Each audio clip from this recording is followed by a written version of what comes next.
The age children start technology is becoming younger and younger, and is becoming more and more common in parents' daily rituals to just hand their child an electronic device in order to keep their kids busy. But today I'm here to persuade you that kids today should not start technology so young and shouldn't have it so often as they do now. In order to understand this issue, we're going to go through the problem, investigate the cause, and then come out with a unique solution. So let's head straight into the problem, which is that kids today are starting to create bad habits based off of their use of technology.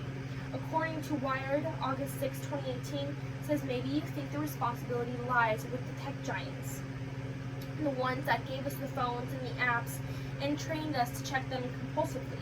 And you're partially right. This year has been Silicon Valley's biggest company's response like never before to consumer and investor pressure to restore some of what they've taken. Now, it is not only the tech giants' fault, but it is also due to the parents not putting a limitation on their child and how young and how often they're able to use the technology. It is a shared responsibility between the two factors. Now, the second problem I have today is that technology is taking more and more time away from spending time with the family.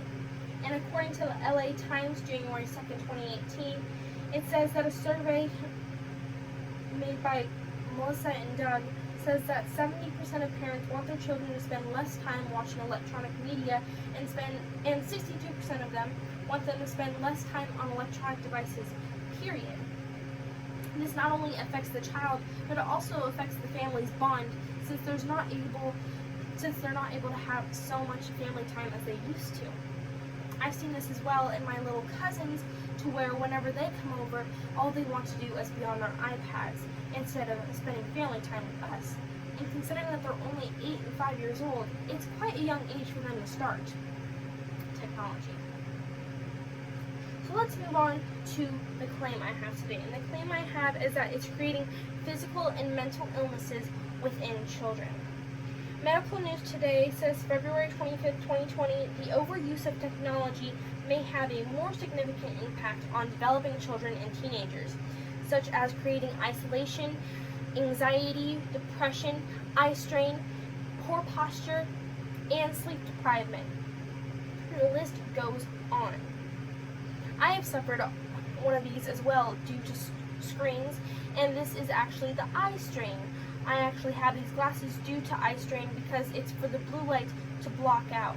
But it's because I have used technology so much that it has caused headaches and sleep problems for me.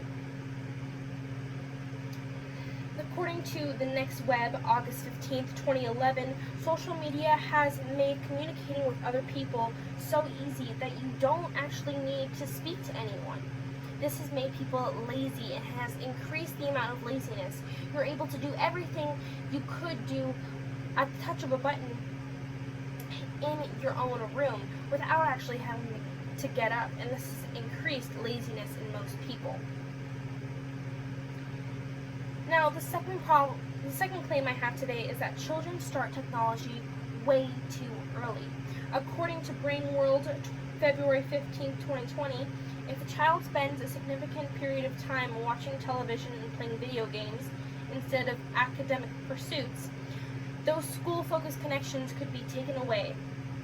Balancing technology management at this age, which includes keeping televisions, computers, and video game consoles out of the bedroom and put in shared living spaces, allows the parents to easily control the technology even more.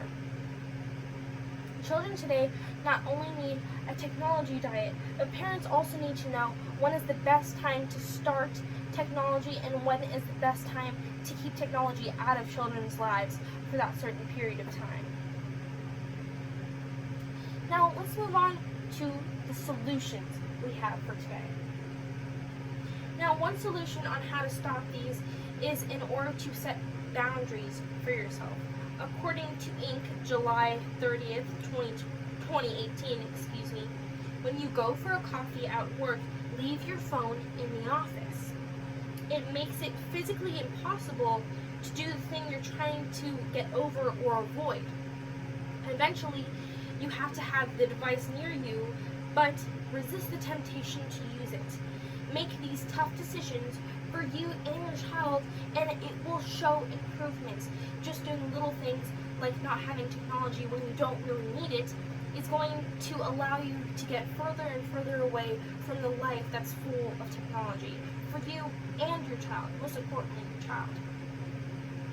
The second solution I have today is that you can help your child by setting screen time. According to CNBC, May 25th, 2020, if your children want to access their favorite games and social media applications, they are going to have to work for them. Some parents already do this, actually, and they set screen time for their children. Some of my friends actually do this as well. My friends' parents, I should say, do this for their children in order for them to set a specific time, and then this helps them to stop procrastination at such a young age as well, because in order for them to get a reward, the technology that they want to use, they have to get done and work hard for it by getting their homework and schoolwork all done in order for them to receive the thing that they're striving for, which is the technology. But this also helps the child to come back from using technology so often. Now, today I tried to persuade you that kids today should not be on technology so often at such a young age. And we looked at the problems, the cause, and then inevitably came out with a unique solution. So hopefully next time your child is on technology, try to remember the consequences it could have on them and their mental health and their physical health, actually. Along with what you can do to get them off of it, try to remember to set those boundaries, to set certain things in order, if they're already in the deep pit, remember that there are ways to get them out and to get them off of technology and set a technological diet for them. Thank you.